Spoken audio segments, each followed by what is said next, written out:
Thank you so much, Mayor Paolino. This is a very humbling experience. To hear all of these accolades from the governor and mayors, good friends, is really heart-wrenching to me. So, while I'm sitting here, my mind is wandering, saying, like, how did all this happen? So if I were asked to describe myself, like my inner being and whatever successes that I may have attained in life, I would have to say they come from the family. I would preach before a municipal court when young people would come in and when the families would come in. Preach that the basic unit of society is the family unit. Family unit. I was so blessed that my father was one of 10 and my mother was one of 9. And so I had 19 aunts and uncles, and I had over 40 cousins. Only about 6 are still living. I'm looking at one right there, Anthony. There are others I can't see. But it was their inspiration and their guidance and their hard work that really inspired me. When I was first elected to the city council in 1985, some 38 years ago, I will never forget my first day on the court. My dad, who was born in Italy, had a 7th grade education, came to this country with no money. But between he and my mom, they were so dedicated to the family that they taught us by example. And he was probably one of the most decent men I ever met in my life. So on my first day in court, my father was so proud. His son was now a judge. So he came to my first day in court. And he sat there. It was in the old police station. And a woman came before me, and she was obstinate, and she was insulting, and she was rude, and she was telling me that she had 3 kids, and she didn't have any money, and she couldn't afford to pay this fine, and she wasn't going to pay, and then she told me a few other things that were very unpleasant. So I decided that I certainly wasn't going to start my judicial career by taking this. So I fined her the full fine. I didn't mitigate the fine at all. And then I finished that court session, and I was so proud. I went back to my chambers, and my dad came in. Well, Dad, how did I do?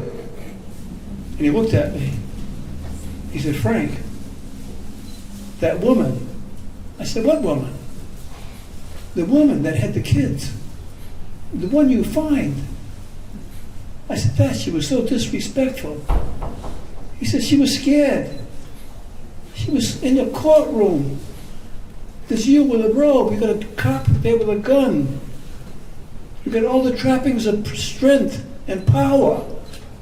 She just was frightened to death. She didn't know how to articulate that, Frank. How could you do that? She has kids. Maybe she can't feed those kids tonight. I can still see the look at his face. And he went on telling me that that wasn't the way I was brought up. Those weren't the examples that he and my mother set. That was the last time that happened in my court.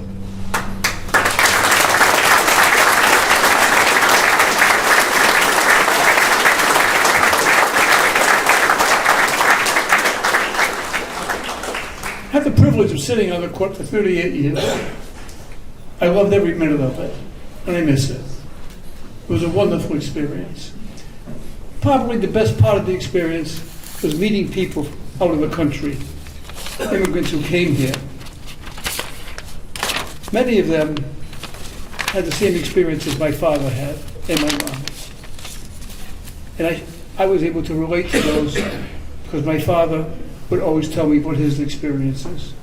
And not only that, but last year my entire family and I went down to where my dad was born in Tejano, and we visited his birth site. He was born in what I can best describe as a cave, with a dirt floor. And I think his next door neighbor, who lived exactly the same, was the Forster family, Richard Forster's relatives, who were neighbors of my family in Tejano. And that's where he started. I have to tell you this story. It has nothing to do with anything, but while we were there, I decided that I would go to the town hall and I would check my father's birth certificate. It was in Italian and we had it translated. And the birth certificate read as follows. The constable at the town hall was in charge of registering births, and I guess the procedure was if a child was born, they carried the child to the town hall the next day to register its birth.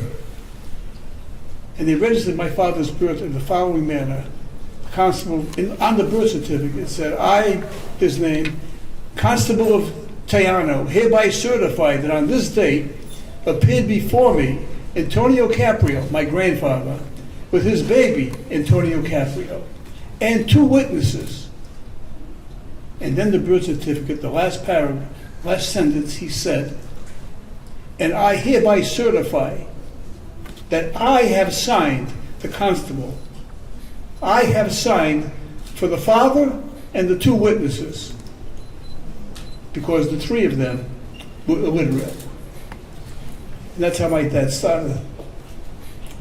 Well, you know, I preached to young people who came before the court, who came from other countries. And I would tell them, it's not where you stop. It's not where you start. You have no control over that. It's where you finish. So don't ever give up. Set your sights high. And I would implore all the parents and young people who came before the court, stay in school. As a matter of fact, you may know that on occasion, on several occasions, in the courtroom, I would invite youngsters up to the bench to ask them to help me decide this case because it is so difficult. The reason for that was that the courtroom is such an intimidating experience. And just imagine if I treated the parents with disrespect, if I yelled at them and admonished them for a traffic violation, I could probably traumatize that child toward the institutions of government, maybe for the rest of their life. On the contrary, I would ask them to help me solve the case. I shouldn't say this because the mayor probably is going to check the budget. And I would say, what do you think I should do with this case? And it was interesting, some of their answers. It was wonderful. It was just a wonderful experience to advance good relations between the institutions of government and other people. So it is with that background that I served on the court. The influences of my mom, influences of my father, his decency. My mother gave new meaning to the saying, feed the hungry. She not only fed the hungry, she fed you if you had a full stomach and you had to eat it. It was the first thing she did. I want to, before I finish, I want to make sure I recognize former judges that I sat with. And I see Judge Giannini is here, and Judge Abadi is also here. And I want to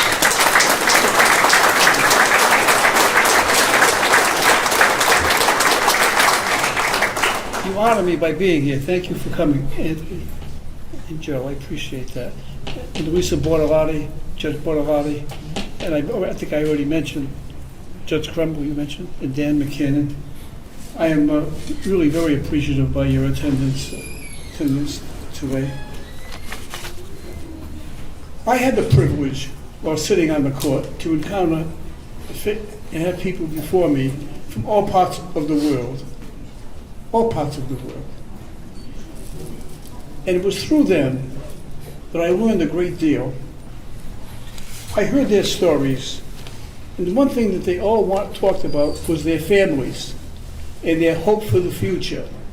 And all of them about the greatness of the United States of America and what it meant to them and how they owed so much to this country.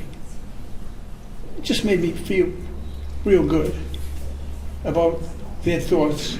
But hearing their stories opened my own heart and my own mind to know that they showed me by their thoughts and by their journey that we all love, we all suffer, we all work hard, we all fail, but if we persevere, we can all succeed in this country, regardless what side of the bench that we're on.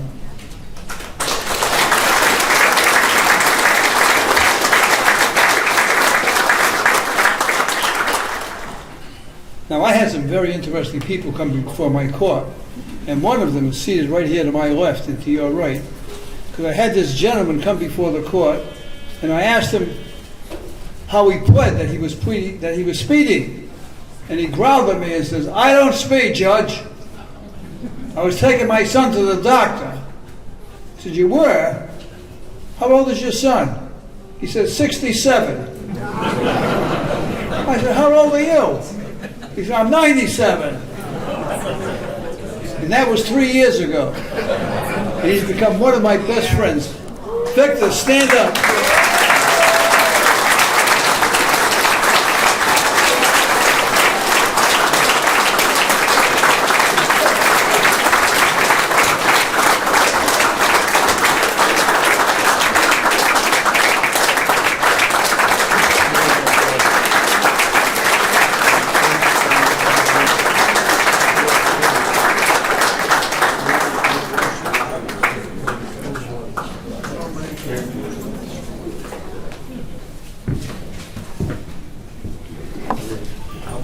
Victor has become part of our extended family. He recently turned 100.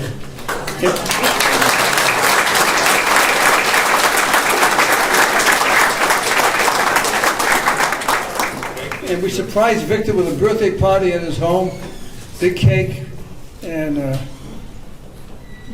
he rewarded me by baking me the best apple pie I ever had in my life, Victor.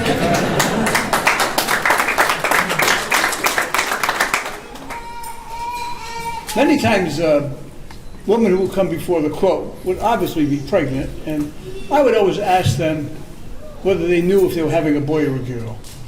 And if they said they were having a boy, I would say, you know, the new rage of names in this country for boys is going to be Francesco. And they give me the same response you did. They laughed, because Francesco was my name. And so I said, you should consider naming the baby Francesco. And they laugh and so forth. Well, you know, it's interesting that some people actually did name the baby Francesco. As a matter of fact, Judy Fed is here. Judy, where are you?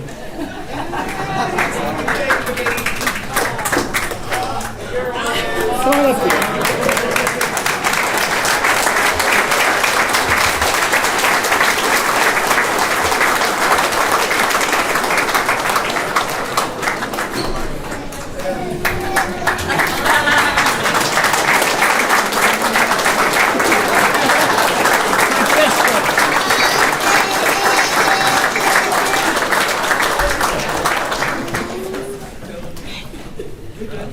Thank you for coming up. Thank you. And this is Francesco.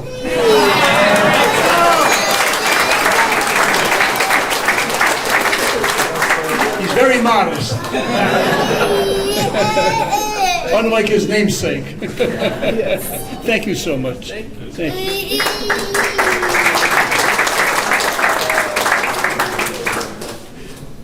I can tell you that I receive notices occasionally from babies that have been named Francesco. And the last one was last week, and it was from Pakistan. So the poor kid, imagine having the name Francesco in Pakistan. I'm not sure if they gave him a middle name, Caprio, but... Anyway, I talked earlier about the significance of family. I can tell you if there's anything that has defined me or any of the successes that I have, it's because of the loving family that I was privileged to be born into, and my extended family as well. I have here today all my children, my grandchildren. See Ashley, Kari right here, my grandchildren. I can't see the rest of them, but they're all here. And they're waving their hands back there, okay. So it's a very emotional thing for me to say goodbye to this court. I enjoyed every minute of it. I tried my best. I thought I'd brought some delight to people who appeared before me. I hope I brought some credit to the court and to the city of Providence. I can't tell you how happy I am for this event. Thank you for calling me.